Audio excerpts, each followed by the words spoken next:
वो सांसद, वो विधायक, वो मंत्री, वो मुख्यमंत्री, वो नेता ही क्या जिसके आगे पीछे 20-25 गाड़ियों का काफिला न हो, सायरन और लाल बत्ती वाली पायलट कार न हो, आगे पीछे दाएं बाएं हथियारबंद पुलिस वालों का घेरा न हो, भारी भरकम अमला न हो और बड़े बड़े आलीशान बंगले न हो।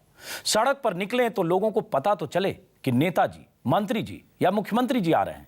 लेकिन मौजूदा सियासत की इसी हकीकत के बीच उभरती है दिल्ली के मुख्यमंत्री बनने जा रहे अरविंद केजरीवाल की तस्वीर, जिन्हें न लाल बत्ती वाली कार चाहिए, न हथियारबंद सुरक्षा घेरा चाहिए, न बड़ा बंगला चाहिए। केजरीवाल कहते हैं कि वो आम आदमी के नेता हैं और मुख्यमंत्री रहते हुए भी आम आदमी की तरह रहेंगे। अपने मंत्रियों के लिए भी यही आचार संहिता केजरीवाल ने बनाई है। ऐसा नहीं है कि पहले इस देश में दिखावटी तामझाम से दूर और सादगी से रहने वाले नेता नहीं हुए हैं, लेकिन ऐसे नेताओं की नस्ल अब खत्म सी हो गई है। अब नेता, सांसद, विधायक, मंत्री होने का मतलब ही है वीवीआईपी होना, और वीवीआईपी होने का मतलब है बड़े सरकारी बंगले, गाड़ियों के काफिले और जमीन से ऊपर चलने के लिए उड़न खटोले। केजरीवाल ने कहा कि उन्हें यह सब नहीं चाहिए, तो ऐसा कहने वालों की भी कमी नहीं कि केजरीवाल सिर्फ दिखावा और नौटंकी कर रहे हैं। फिर भी सबसे बड़ा सवाल यही है कि जब केजरीवाल बिना लाल बत्ती वाली गाड़ियों के काफिले के, बिना सुरक्षा घेरे के, बिना बड़े बंगले में रहकर सरकार चला सकते हैं और राजनीति कर सकते हैं, तो देश के दूसरे मुख्यमंत्री, मंत्री और नेता ऐसा क्यों नहीं कर सकते? इस सवाल पर चर्चा करेंगे मेहमानों से, लेकिन सबसे पहले देखिए एक रिपोर्ट। सियासत में सादगी और शुचिता की वकालत करने वाली बीजेपी के दफ्तर के बाहर लाल बत्ती वाली कारों का ये जमावड़ा देखिए और देश के सत्ताधीशों में रसूख दिखाने की सामंती प्रवृत्ति पर अपनी छाती पीटिए। दिल्ली के लुटियन जोन के बीचों बीच अशोक रोड पर बीजेपी ने विधानसभा चुनाव जीतने वाले मुख्यमंत्रियों के सम्मान का सियासी आयोजन किया और देश ने एक बार फिर सियासी बिरादरी के शक्ति प्रदर्शन की ललक की ये तस्वीरें देखी। लेकिन इसी दिल्ली की एक तस्वीर ये भी है, एक साधारण 10 साल पुरानी वैगन आर कार, न उसके ऊपर लाल बत्ती और न इर्द गिर्द कोई सुरक्षा दस्ता। ये अरविंद केजरीवाल की कार है, उसी केजरीवाल की जिन्होंने सियासत में सादगी के नए नायक के तौर पर नई लकीर खींची है। ये केजरीवाल का नया सियासी दर्शन है, जिसमें दिल्ली से वीआईपी कल्चर खत्म करने की शपथ है। न तो मुख्यमंत्री, मंत्री और अफसर लाल बत्ती वाली कार में चलेंगे और न बड़े बंगलों में रहेंगे। दिल्ली पुलिस की Z+ सुरक्षा भी अरविंद केजरीवाल ने ठुकरा दी। काफिले को देख के आम आदमी के मन में बहुत चिढ़ पैदा होती है। मैं आपसे बताऊं कि जब कहीं किसी आम आदमी को किसी ट्रैफिक पर, किसी लाल बत्ती पर रोका जाता है इसलिए कि वीआईपी मूवमेंट हो रहा है, इसलिए कि मुख्यमंत्री जी आ रहे हैं, आप 20 मिनट रुके रहिए, तो वो मन में गालियां दे रहा होता है। ये कल्चर खत्म होना चाहिए। सवाल है कि अरविंद केजरीवाल जिस तरह की राजनीतिक नजीर पेश कर रहे हैं, क्या उससे हमारे नेता कुछ सीखेंगे? क्या केजरीवाल को देखकर ठाट बाट छोड़ेंगे देश के नेता? क्या आम आदमी की तरह नहीं रह सकते हैं नेता? सवाल है कि सत्ता हासिल करते ही नेताओं के अंदर भारी भरकम सुरक्षा घेरा, तमाम सुविधाओं से सजी लाल नीली बत्तियों वाली गाड़ियों के काफिले और आलीशान और बड़े बड़े बंगलों की चाहत क्यों पैदा हो जाती है? जरा गौर कीजिए। पंजाब के मुख्यमंत्री प्रकाश सिंह बादल और उप मुख्यमंत्री सुखबीर सिंह बादल के कॉन्वॉय में 51 गाड़ियां हैं, जिनमें महंगी लैंड क्रूजर के बाद BMW शामिल होने वाली है। जिस कार में सीएम या डिप्टी सीएम चलते हैं वो बुलेट प्रूफ होती है। दिलचस्प ये है कि सीएम से ज्यादा बड़ा दस्ता डिप्टी सीएम सुखबीर सिंह बादल का है। यूपी के मुख्यमंत्री अखिलेश यादव के कॉन्वॉय में 20 गाड़ियां चलती हैं, जिनमें 6 प्रादो SUV शामिल हैं। यूपी के कई बड़े जिलों में मुख्यमंत्री अखिलेश यादव के लिए अलग से कॉन्वॉय है, जो महीनों सीएम का इंतजार करता रहता है। हरियाणा के मुख्यमंत्री भूपेंद्र सिंह हुड्डा के पास 25 फोर्ड एंडेवर SUV का कॉन्वॉय है।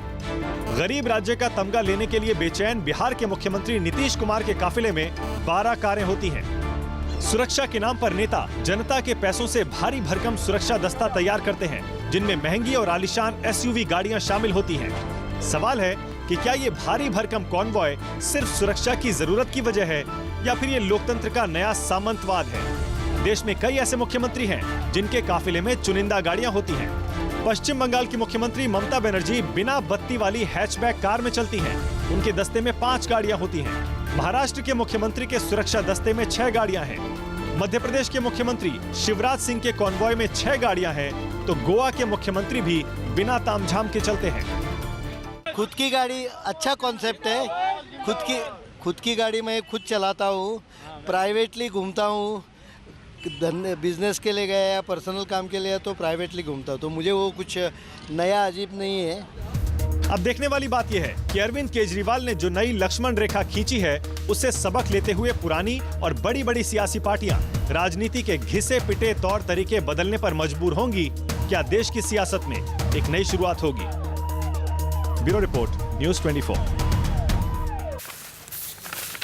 तो आपने देखा देश में वीवीआईपी कल्चर।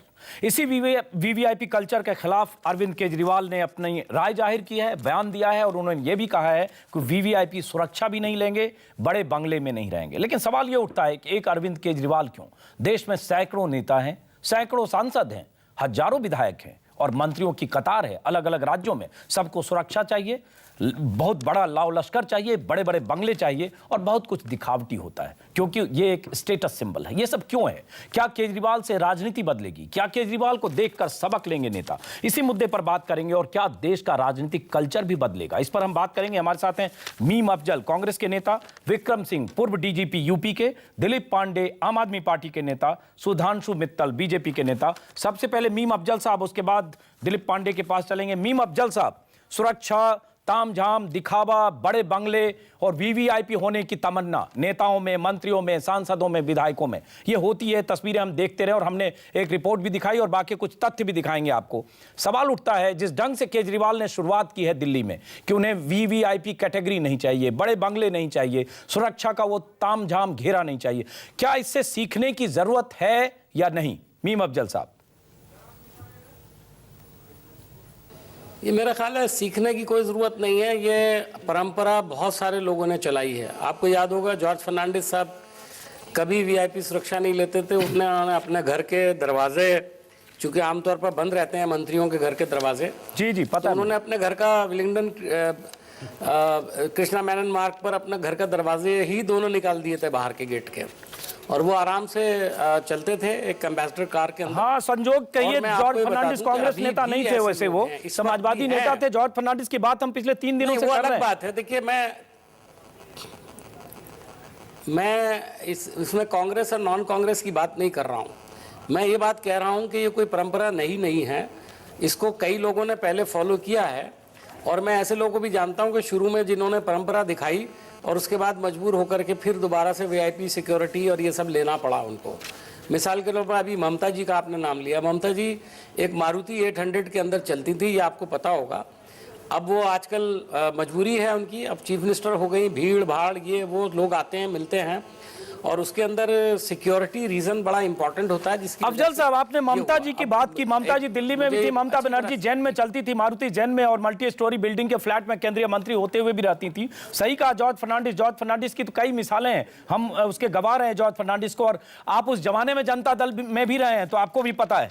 लेकिन सवाल उठता है कांग्रेस में यह कल्चर क्यों नहीं है और बाकी राज्यों के मुख्यमंत्रियों में क्यों नहीं है? क्यों हम देखते हैं एक मुख्यमंत्री चलता है, उसके साथ 50 गाड़ियों का काफिला चलता है। भूपेंद्र सिंह हुड्डा कांग्रेस के मंत्री, उनके साथ 24 फोर्ड एंडेवर कारें चलती है, एसयूवी।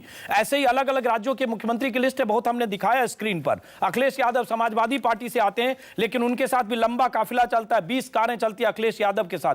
पंजाब की बात करेंगे हम, सुधांशु मित्तल जी रिकॉर्ड बना चुके हैं पंजाब में, सुखबीर बादल और उनके पिता पुत्र दोनों।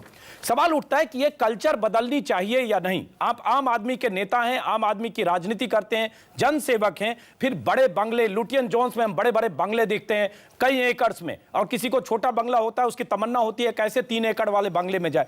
ये ख्वाहिश कहीं ना कहीं आम आदमी ने जिस ढंग से एक नई राजनीति की है, एक नया रिफ्लेक्शन दिख रहा है या नहीं? मैं आपसे सिर्फ समझना चाहता हूं, और इसको समझकर कुछ मिजाज बदलने की जरूरत है या नहीं अफजल साहब?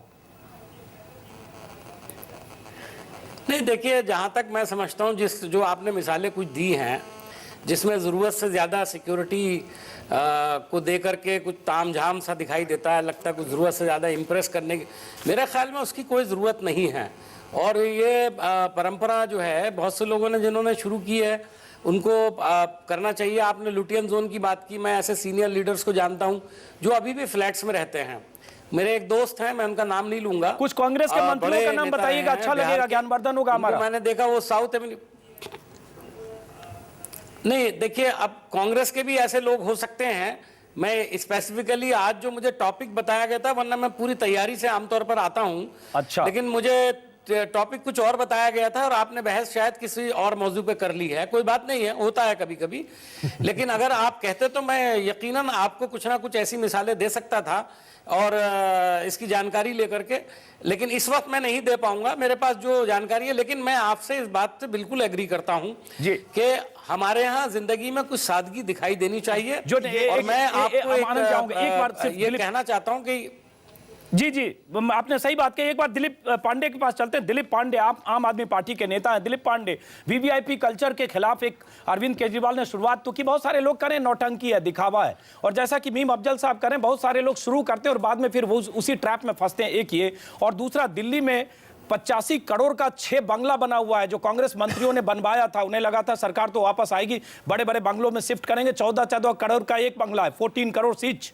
तो वो बंगलों का क्या होगा, और क्या आप आगे रहते हुए कुछ बदलेंगे या उन बंगलों में कहीं किराए लगाएंगे? क्या करेंगे, कैसे करेंगे, क्या दिखाएंगे जिससे लगे कि आप वीवीआईपी कल्चर से पूरी तरह दूर हैं? दुखद यही है कि आम आदमी की हर हरकत जो है, एस्टेब्लिश पॉलिटिक्स के जो ख़ास लोग हैं उनको नौटंकी लगती रही है। बड़ा अच्छा लग रहा है सुन के।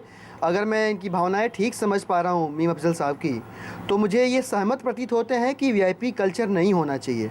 अब ये इनकी मजबूरी हो सकती है कि इस तरह की विचारधारा होने के बावजूद ऐसी पार्टी से वो जुड़े हुए हैं जो सबसे बड़ी पोषक है इस तरह के वीआईपी कल्चर्स की इस देश के अंदर। काफिले चला करते हैं इनके मंत्रियों के पीछे। आपने सही कहा, एक मंत्री का नाम अगर ये बता दें कांग्रेस पार्टी से जुड़ा हुआ कि वो इस तरह के लावो लश्कर के साथ नहीं चलता, सादगी से अपनी ज़िंदगी बिताता है, तो बड़ा अच्छा लगेगा। देश की जनता को सुकून महसूस होगा कि आम आदमी की बात करने वाली। मैं आपसे जानना चाहता हूं, बाकी मेहमानों के पास जाने से पहले 6 बंगले बने हुए हैं। आपको बताता हूं, याद आ गया मुझको। जी जी, बताइए बताइए बताइए बताइए बताइए अफजल साहब, बताइए दीजिए। सलमान खुर्शीद के साथ कोई काफिला नहीं चलता है। सलमान खुर्शीद साहब के साथ कोई काफिला नहीं चलता, उनके साथ एक ही गाड़ी होती है जिसमें वो खुद बैठ के जाते हैं। दूसरा मैं बता दूं, ए के एंटनी साहब भी बहुत सादगी से रहते हैं, आपको नहीं पता है, मैं बता दे रहा हूं। ए के एंटनी साहब का भी नाम उसी में है वैसे अफजल साहब। लेकिन चलिए, आप बड़ी तस्वीर पर हम बात करते हैं। सारे कांग्रेस के लोग बात हो रही है, कुछ लोग जरूर करते हैं इस तरह के एक्सेप्शंस, कोई रूल नहीं बनते। जी, हम कल्चर की बात कर रहे हैं। रूल यहां पर यह है, नियम यह बन चुका है कि सभी के सभी उसी संस्कृति में रंगे हुए हैं, उसमें अपवादों को बात नहीं करनी चाहिए। वो अपवाद जो कोई नियम नहीं है, तो एक तरह से ये ज्यादा बड़ी चिंता की बात है। उस पर अगर कोई 10 मिनट सोचने के बाद उनको एक नाम याद आए तो ये अपने आप में बताता है कि क्या स्थिति है, कि इनको खोजना पड़ रहा है, सोचना पड़ रहा है। कह रहा है कि इस पर तैयारी करके हम आएंगे, कि मतलब ये कौन सा ऐसा विषय है जिस पर तैयारी करके आना पड़े, मंत्रियों के नाम याद करके आने पड़े कि वो उस तरह के वीआईपी कल्चर में शामिल नहीं है। लाल बत्ती और सुरक्षा, ऐसा है कि कुछ डिबेट्स के कुछ नियम होते हैं।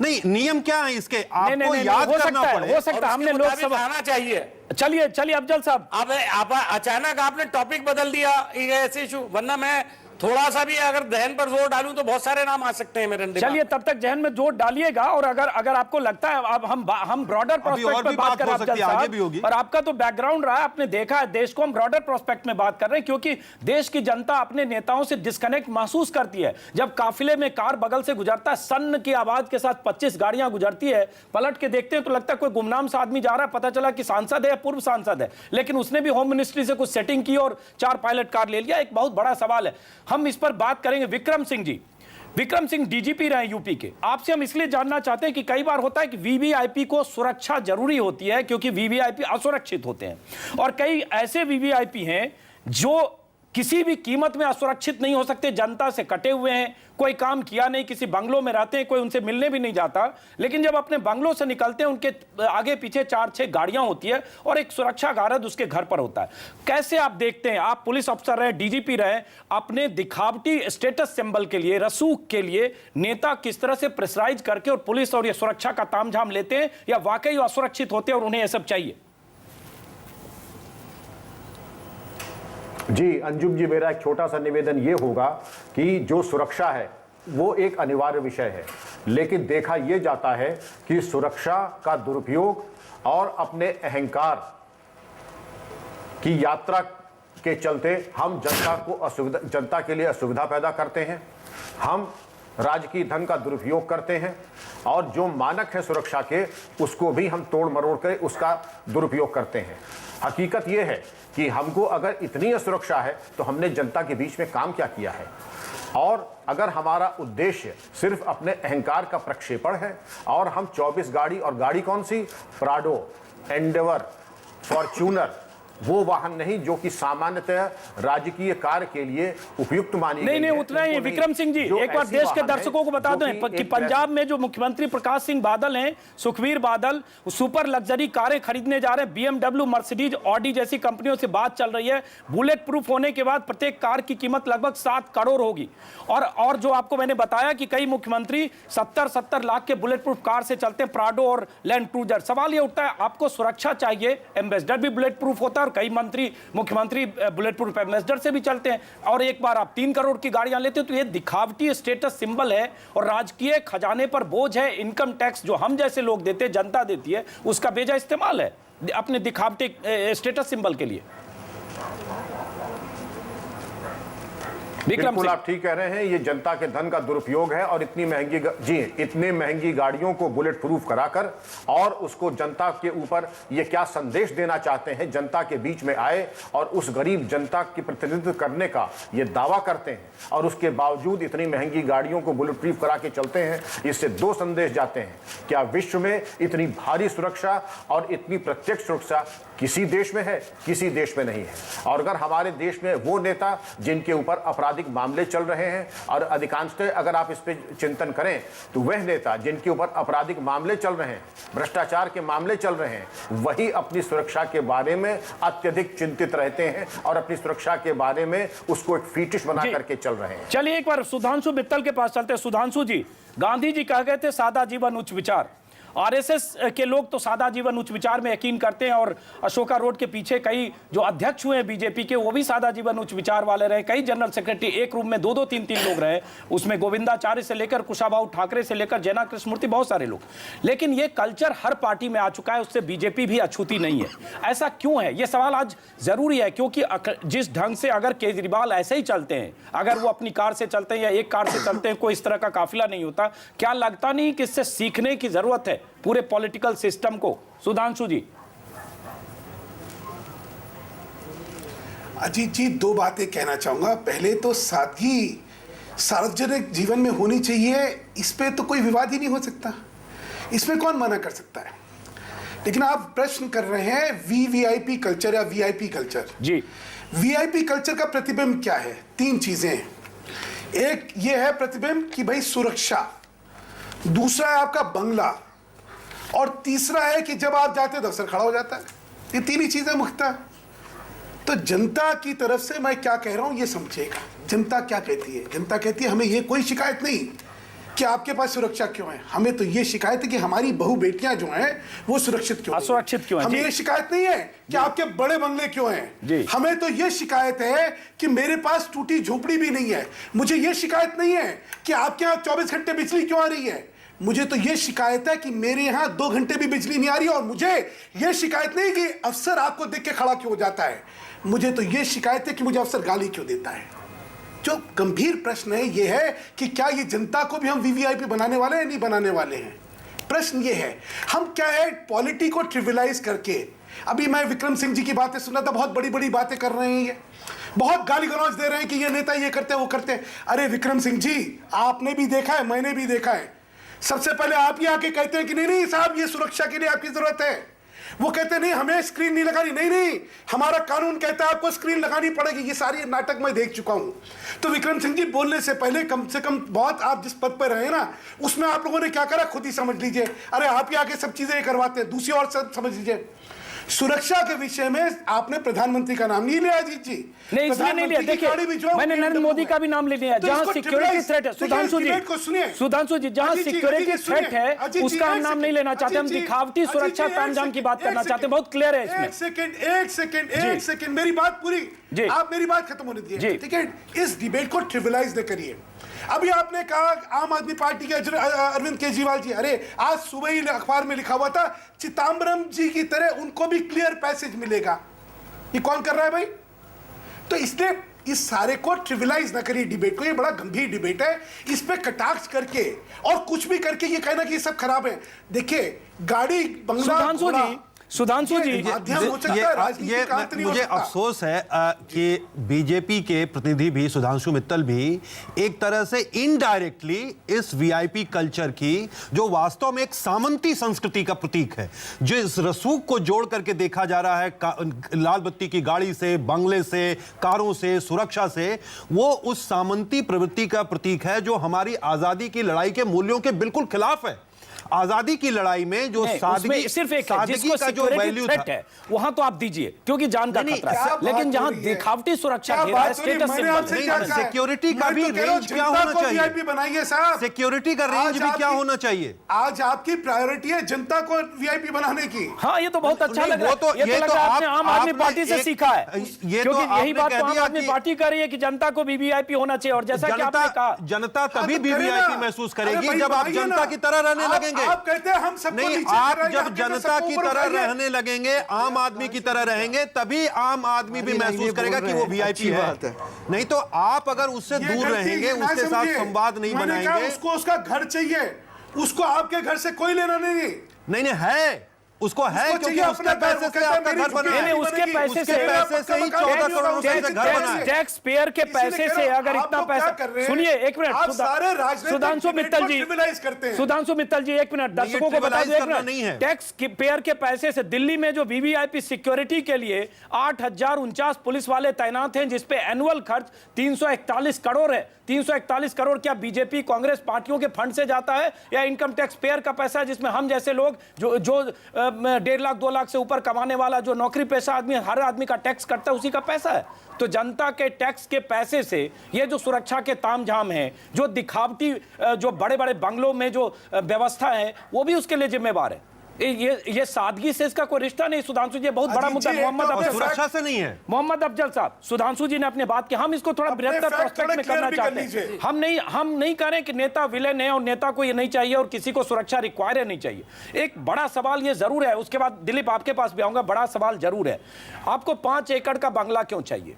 आपके पास सिक्योरिटी थ्रेट नहीं है, होम मिनिस्ट्री से सेटिंग करके आपको किसी जेड कैटेगरी या किसी और वाई कैटेगरी की सुरक्षा क्यों चाहिए? क्यों लगे कि रोड पर निकले तो 5 कार आगे 5 कार पीछे सायरन बजाते हुए लोगों को आतंकित करते हुए? ये क्यों? मतलब कोई अफसर बेईमानी कर रहा है ना। अगर जिस आदमी को सिक्योरिटी नहीं मिलनी चाहिए, उसको अगर कोई सिक्योरिटी दे रहा है, तो कोई अफसर बेईमानी कर रहा है ना। हाँ, लेकिन जो अफसर बेईमानी कर रहा है, एक मिनट मोहम्मद मीम अफजल से मैंने जवाब पूछा। मीम अफजल साहब, इसकी सिक्योरिटी होनी चाहिए। मीम अफजल साहब, जनता क्या जनता को ये बुरा नहीं लगता है? आप ये एक मिनट अफजल साहब जो है, ये एंटी पॉलिटी डिबेट ठीक नहीं होते। नहीं एंटी पॉलिटिक्स नहीं, इसमें ब्यूरोक्रेट भी हो सकता है। तो एंटी पॉलिटी डिबेट नहीं एंटी पॉलिटी डिबेट नहीं है सुधांशु। अगर आप मैंने इसका मतलब आपसे अगर कोई सवाल पूछा जाए तो आप एंटी पॉलिटी मानते हैं। नहीं अजीत जी, यहाँ पर मैं कहना चाहता हूँ, व्यवस्था की बात करिए, अफसर भी बदल जाएगा, जिले का डीएम और जिले का एसपी भी बदल जाएगा। अगर नेता बदल जाए, वहां का सांसद बदल जाए, वो सादगी से रहने लगे, तो वहां का डीएम भी बदल जाएगा, वहां का एसपी भी बदल जाएगा। आनंद जी, ये उपदेश यहाँ बैठ के नहीं झाड़िए। आप लोगों के खुद के चरित्र क्या होते हैं ये छोड़ दीजिए।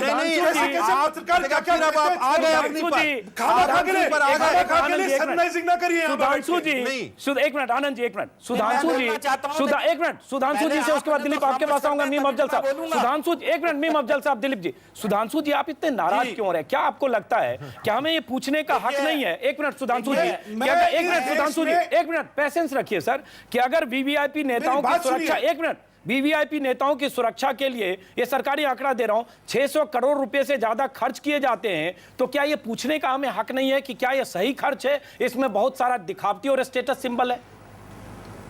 आप कहिए कि आपको पूछने का हक नहीं है। देखिए, मैंने आपसे कहा, सुनिए अजीत, सुन लीजिए, मेरी बात भी 1 मिनट सुन लीजिए। जी, आप अपनी बात पूरी करिए। पॉलिटिक्स को ना बोलिए, आप व्यवस्था की बात करें। व्यवस्था में जो है सारे जने इसमें इन्वॉल्व हैं जी, आप उनकी बात करिए। आप बेसिक प्रश्न उठाइए। आप सर नेता ये बहुत गलत तरीका है। आपने आज डिमोनाइज कर दिया है पूरी पॉलिटी को।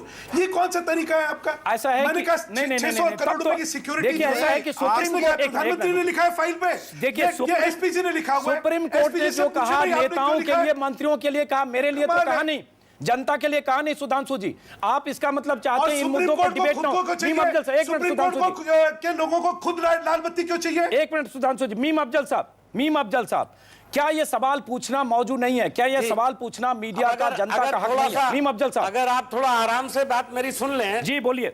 जी मैं आ रहा हूं आपके पास।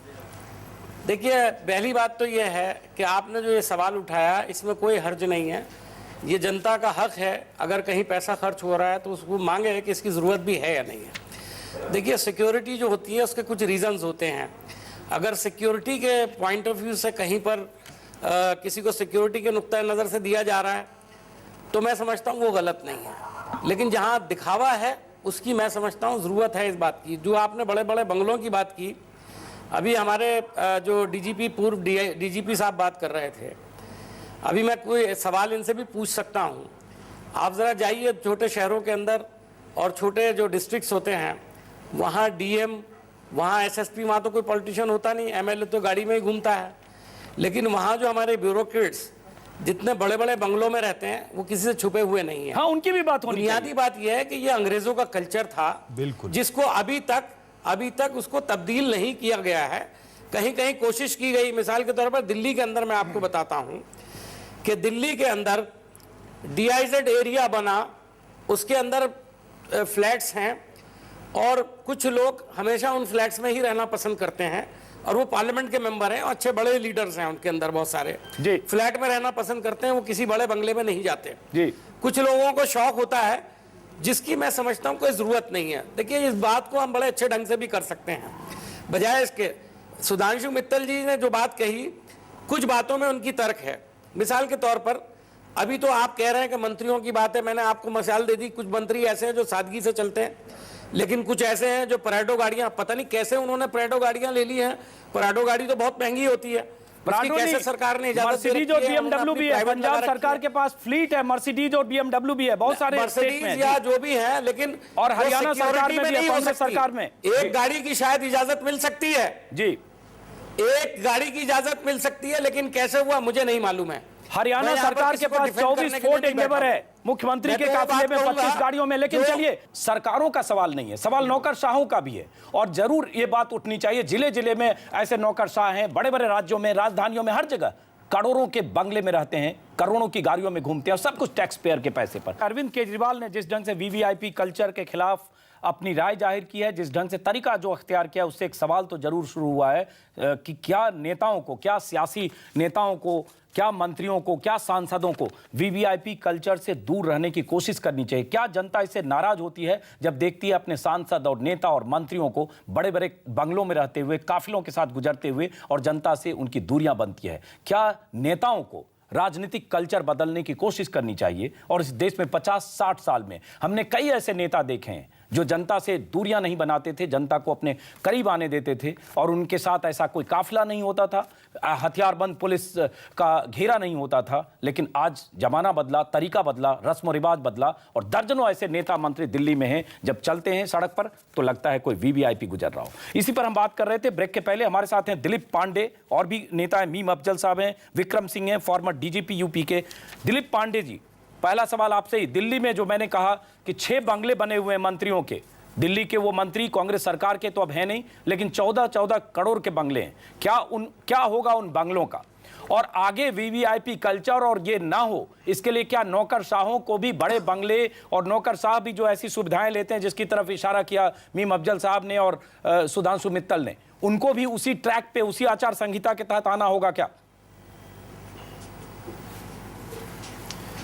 अजीत जी, बहस का विषय बड़ा अच्छा है, और दुखद ये है कि इस जो स्टैब्लिश पॉलिटिकल क्लास है वो एक कलेक्टिव विजडम को फॉलो करते हुए ये कोशिश करता हुआ भी जान नहीं पड़ता कि हाँ ये गलत है, ये नहीं होना चाहिए। अभी आज के इस डिबेट में बड़ा अचंभा हुआ मुझे ये सुन के कि आपकी बहस का विषय था कि वीआईपी कल्चर ख़त्म होना चाहिए कि नहीं, और सुधांशु मित्तल जी कहते हैं कि ये एंटी पॉलिटी डिबेट है। अब आप यहाँ पे सीधे सीधे कोरिलेट करके देख सकते हैं कि वीआईपी कल्चर के लिए जो पॉलिटिकल क्लास है वो सीधे सीधे जिम्मेदार है कि नहीं। मैं यहाँ पे कुछ कह नहीं रहा हूँ। बंगले हुए, लाल बत्ती की गाड़ियाँ हुई, बड़े बड़े फ्लीट्स हुए, ये सारे मानसिक दास्ता का प्रतीक हैं। अभी हाल ही में मोटर व्हीकल एक्ट को फिर से मॉडिफाई करके और जो कॉन्स्टिट्यूशनल पोस्ट होल्ड न करने वाले लोग हैं उनकी गाड़ियों से हटाने का आदेश दिया गया। मुझे लगता है कि ये सराहनीय कदम था, देर आए दुरुस्त आए, वरना आज़ादी के वक्त जो कानून बने थे अभी भी वो सिर्फ इसलिए फॉलो किए जा रहे थे कि ये स्टेटस सिंबल मेंटेन किया जा सके। हम सबको पता है कि 14 करोड़ के बंगलों की कोई आवश्यकता नहीं, चाहे वो नौकरशाह हो, चाहे वो बंगलों में नेता क्या हो। करेंगे आप? बंगलों को किराया लगाएंगे, क्या करेंगे? आपको जनता से सिर्फ दूर करती हैं। क्या होगा उन बंगलों का? शीला दीक्षित जिस बंगले में रहती थी और बाकी जो 6 बंगलों का जिक्र कर रहा हूं, क्या होगा जरा समझें तो। अरे अजीत जी, आपको तो पता है कि दिल्ली में बहुत जनता का एक बड़ा हिस्सा अपने उसको छत नसीब नहीं है, सर पे छत नसीब नहीं है, रैन बसेरे लगे हुए हैं, सड़क पे सोती है जनता। बहुत सारे लोग ठंड में कुकुर के मर रहे हैं, अपनी जान दे रहे हैं। ऐसी स्थिति में अगर एक आदमी के लिए 5-5 एकड़ का बंगला दिया जाए तो मुझे लगता है कि ये गैर जिम्मेदारी तो है ही, ये मानवाधिकारों का हनन भी है। और हमारे हिसाब से सारी चीज़ें खत्म होनी चाहिए। यही वजह है कि हमारा कोई भी मंत्री, कोई भी नेता इन सारे बड़े बंगलों का बहिष्कार करेगा, किसी भी कल्चर को फॉलो नहीं करेगा। दिलीप पांडे, हम राजनीतिक मिलजुल के कम से कम ये काम सारी पॉलिटिकल पार्टीज को करना चाहिए। दिलीप पांडे, हम बदलते राजनीतिक कल्चर की बात कर रहे हैं और उम्मीद कर रहे हैं क्या कल्चर बदलेगा, क्योंकि इस देश में ऐसे लाल बहादुर शास्त्री जैसे नेता हुए हैं, जॉर्ज फर्नांडिस जैसे नेता हुए हैं, जिसका जिक्र मीम अफजल साहब ने भी किया कि जिन्होंने अपने घर के मेन गेट को ही तोड़वा दिया ताकि कोई भी मिले। ऐसे बहुत सारे नेता हुए हैं। इंद्रजीत गुप्ता हुए हैं, मानक सरकार इंद्रजीत गुप्ता हुए हैं जो केंद्रीय गृह मंत्री रहते हुए 2 रूम के वेस्टर्न कोर्ट में रहे, और बहुत सारे नेता संसद की बस से जाते रहे। ऐसा पहली बार नहीं हुआ, लेकिन मुख्यमंत्री के स्तर पर जिस ढंग से दिल्ली में हुआ काबिले तारीफ है, लेकिन क्या यहां से कोई शुरुआत हुई, ये सवाल है। लेकिन अब मीम अफजल साहब, आपके मतलब के विषय की तरफ लौटता हूं, और आपके लिए असुविधाजनक होगा दिलीप पांडे, अभी खबर आ रही है कि विनोद कुमार बिन्नी जिन्होंने वालिया को हराया वो नाराज हैं, क्योंकि मंत्री पद के लिए जो सूची बनी थी जिसमें कहा जा रहा था उनका नाम हो सकता है, उसमें उनका नाम कट गया है। वो केजरीवाल से मिले हैं, नाराज होकर बाहर निकले हैं, और उसके बाद उन्होंने कहा वो प्रेस कॉन्फ्रेंस करेंगे। दिलीप पांडे। अजीत जी, अभी तो मैं लगातार एक के बाद दूसरे चैनलों में डिबेट पे बैठा हुआ हूं, तो मुझे इस बात की जानकारी नहीं है। अभी आपके माध्यम से मैं सुन रहा हूं, तो अभी तो मैं कुछ कह पाने की स्थिति में नहीं होऊंगा, पर ये स्पष्ट करना चाहूँगा कि हमारे यहाँ आम आदमी पार्टी राजनीति में आई है तो मंत्री, मुख्यमंत्री, प्रधानमंत्री बनने के लिए नहीं आई है, बल्कि देशभक्ति के लिए आई है, देशवासियों की सेवा करने के लिए आई है। तो जो भी होगा टीम के साथ बैठ के बात। लेकिन बहुत बड़ी खबर है, बहुत बड़ी खबर है, और आपके लिए बुरी खबर है, आपके लिए बुरी खबर है अगर विनोद कुमार बिन्नी, जिनकी तारीफ अब तक केजरीवाल कई इंटरव्यू में करते रहे हैं और जिन्होंने एक ऐतिहासिक तौर पर एक बड़े मंत्री को, अशोक कुमार वालिया को हराया, अगर वो नाराज होकर निकले तो फिर वही कल्चर हो गया जो बाकी पार्टियों में होता है। तब तो इसका मतलब जिस कल्चर बदलने की अभी तक हम 40 मिनट से बात कर रहे थे, एक नई चीज हो गई कि नाराजगी उन्होंने जताई, और उन्होंने ये भी कहा कल बड़ा खुलासा करेंगे, पता नहीं क्या करने वाले हैं। अजीत जी, कल्चर को बदलने का सीधा संबंध जो है ना, सिस्टम को प्रोसेस डिपेंडेंट बनाने से है। तो यहाँ पे व्यक्तिवाद की बजाय अगर हम प्रक्रियावाद पे आगे बढ़ेंगे तो ज़्यादा अच्छा होगा, और आम आदमी पार्टी इसी की पोषक रही है। आगे चल के भी ऐसा ही होता रहेगा कि व्यक्तिगत मत महत्वपूर्ण नहीं होंगे, देश महत्वपूर्ण होगा, देश सर्वोपरि होगा। लेकिन मीम अफजल साहब, कांग्रेस के लिए तो मान लें खुशखबरी है, क्योंकि आप लोग तो फंसे हुए हैं केजरीवाल को समर्थन देकर। बहुत सारे लोग कह रहे हैं कांग्रेस समर्थन देकर फंस गई, कुछ लोग कह रहे हैं केजरीवाल समर्थन लेकर फंस गए। कौन फंसा, किसने जाल फेंका, समझ में नहीं आ रहा। लेकिन ये आपके लिए कैसी खबर है? खुशखबरी मान लें अगर बगावत होती है मंत्री पद को लेकर आम आदमी पार्टी में तो? मुझे इस तरह की खबर सुनकर के, मैं इस तरह की खबर सुनकर ना तो किसी खुशी का इजहार करूंगा और ना ये कहूंगा कि ये बड़ा जो हो रहा है यानी उस पर किसी भी तरह की मैं मसरत का इजहार करूं। ये मेरे ख्याल में कोई अच्छी बात नहीं है। अभी इनकी नई पार्टी बनी है, बहुत सारी चीज़ों को बदलना चाहते हैं, अभी इनको बहुत सारी हार्ड रियलिटीज़ को फेस करना पड़ेगा।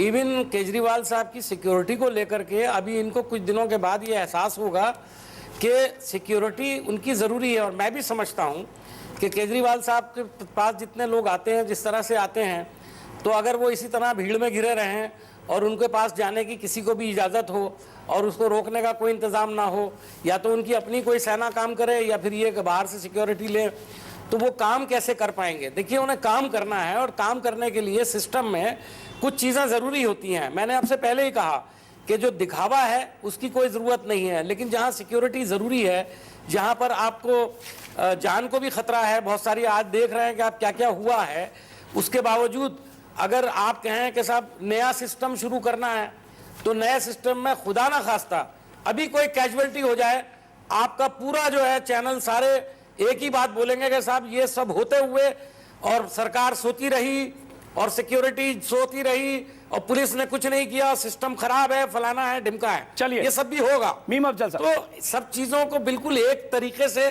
जज करने की मीम अफजल जरूरत साहब, नहीं एक मिनट है। सुधांशु मित्तल जी, सुधांशु मैं ये मित्तल जी, समझता हूं कि इनके पास भी सीखने के लिए वक्त है और हमारे पास भी सीखने के लिए वक्त है। सुधांशु मित्तल जी, साथ में पॉलिटिकल कल्चर की भी, क्योंकि ये खबर अभी सुधांशु मित्तल आ रही है कि विनोद कुमार बिन्नी जिन्होंने हराया अशोक वालिया को, नाराज होकर निकले, कहा जा रहा है उन्होंने बगावत कर दी है क्योंकि मंत्रियों की लिस्ट में उनका नाम नहीं था। सुधांशु मित्तल जी, आपके लिए तो खुशी की बात है। अजीत जी, एक कहावत है, नहीं एक कहावत है, इब्तिदा इश्क है रोता है क्या, आगे आगे देखिए होता है क्या। मैं जो इतने दिन से कह रहा हूं कि ये जो ग्रेट इंडियन नौटंकी चल रही है ना, इसको बंद करके गंभीरता से अब सरकार चलाने का समय आ गया है। बड़ी बड़ी बातें, टोकनिज्म, बड़े बड़े आदर्श पेश करने की जगह गंभीरता से राजनीति होनी चाहिए। देखिए नौटंकी क्या चल रही है, जो समर्थन दे रहा है वो ये नहीं कह रहा मैं समर्थन दे रहा हूं, जो समर्थन ले रहा है वो कह रहा मैं समर्थन ले ही नहीं रहा हूं। नहीं, मैं ले भी रहा हूं, नहीं भी ले रहा हूं, दे भी रहा हूं, दे भी रहा हूं। मुझे लगता है इस पर बहुत बात हो चुकी है। सुधांशु मित्तल जी, सुधांशु मित्तल जी, आप तो मैदान छोड़कर बात क्यों कह रहा हूं आपको, क्योंकि एक और मेरी व्यक्तिगत जानकारी है, उनकी भी मजबूरी मेरी एक व्यक्तिगत काम कर रहे हैं। अरे भाई मेरी बात तो दिल्ली के आवाम क्या चाहते हैं वो तो कम से कम सोच लीजिए। जब आप बोलते हैं मैं नहीं बोलता, भाई बात तो कर लेने दीजिए। जब कोई बोलता है तो मैं आप जो है ना डिबेट को डाइवर्ट कर रहे हैं, मुझे रोकना पड़ेगा। इंटरव्यू टाइप्स हो गया। एक मिनट सुधांशु मित्तल जी, एक मिनट हक नहीं है तो मैं चुप रह जाता हूं। एक मिनट, नहीं आप चुप मत रहिए। सुधांशु मित्तल आपके पास आऊंगा, लेकिन मीम अफजल साहब, चूंकि सब्जेक्ट अब बदल गया, ये खबर आई है, विक्रम सिंह आपके पास सुरक्षा पे आऊंगा, लेकिन मीम अफजल साहब और दिलीप आपके पास भी आऊंगा। मीम अफजल साहब, जनार्दन द्विवेदी ने आज ही कहा कि कांग्रेस में बहुत सारे लोग नहीं चाहते हैं कि समर्थन दें, कुछ युवा कांग्रेसी नारेबाजी और हंगामा भी लोगों ने किया, और कांग्रेस में कहा जा रहा शीला दीक्षित और कुछ और नेता हैं जिनको लगता है कि भूल हो गई, क्योंकि आपको लगता था कि केजरीवाल को समर्थन देने का ऐलान करेंगे, केजरीवाल सरकार नहीं बनाएंगे, लेकिन शायद उन्होंने मास्टर स्ट्रोक चला और उन्होंने सरकार बना ली। तो कुछ आप भी फंसे हुए हैं, आप फंसे या केजरीवाल को फंसाया? देखिए अजीत अंजुम साहब, आपके चैनल पर आने से पहले जनार्दन द्विवेदी साहब से मैं मिलकर के और बातचीत करके आया हूं। मुझे मालूम था कि अभी चैनल पर इस किस्म के सवाल पूछे जा सकते हैं। मैं आपको पूरी बात बता देता हूं। जनार्दन द्विवेदी साहब ने, जो हमारे कांग्रेस के कुछ वर्कर्स ने डेमोन्स्ट्रेशन किया, उसको देखते हुए जब उनसे सवाल पूछा गया तो उन्होंने कहा कि पार्टी में कुछ लोगों का व्यू ये भी था जिसका इजहार इन डेमोन्स्ट्रेशन करने वालों ने किया। सिर्फ इतनी बात उन्होंने कही थी। उसके बाद उन्होंने ये भी कहा कि जब पार्टी ने एक बार सपोर्ट कर दिया है तो बहरहाल हमारी सपोर्ट रहेगी। कब तक रहेगी? मतलब 6 महीने तक रहेगी। फिर अरविंदर सिंह लवली ने जो कल कहा, बड़ा लंबा अरविंदर सिंह लवली ने दिखाया कि जैसे कांग्रेस पार्टी में कोई तूफान आ गया है, कुछ झगड़ा हो गया है, बड़े डिफरेंसेस ऑफ ओपिनियन है। तो मैं आपके माध्यम से और आपके चैनल से इसको दुरुस्त करके बताना हूं, इसलिए कि मैं जनार्दन द्विवेदी जी से डायरेक्ट बात कर करके आया हूं। चलिए, अच्छी बात है, आपने क्लियरिटी की। लेकिन अरविंदर सिंह लवली जो प्रदेश अध्यक्ष हैं दिल्ली के, उन्होंने कहा अच्छा काम करेगी सरकार, 5 साल चलेगी, बुरा करेगी 3 महीने में गिरेगी, ये खुद कहा। और कांग्रेस में घमासान की खबरें आ रही है। लेकिन दिलीप पांडे, आनंद जी आपके पास भी आऊंगा। दिलीप पांडे, एक खबर थोड़ी चौंकाने वाली है, शॉकिंग भी है, क्योंकि देश की जनता, दिल्ली की जनता लगातार देख रही थी। आपने राजनीति की नई मिसालें पेश की, जिस ढंग से अरविंद केजरीवाल आए और जिस ढंग से 28 सीटों को पर जीतकर आप सरकार बनाने की दिशा में हैं, मुख्यमंत्री बन गए, लगभग डेजिग्नेटेड हैं, शपथ ग्रहण समारोह बाकी है। उससे पहले पार्टी में यह हश्र कि एक विधायक बगावत कर दे, बहुत चिंताजनक बात है। इसका मतलब कि पार्टी में आपके भी संघर्ष है। अभी तक सड़क पर थे इसलिए संघर्ष नहीं था, सरकार में आने की अभी आहट हुई है कि संघर्ष और बगावत शुरू। और पदों के लिए सब, और पदों के लिए आप अगर गौर करें तो हम जन लोकपाल बिल की मांग क्यों करते थे?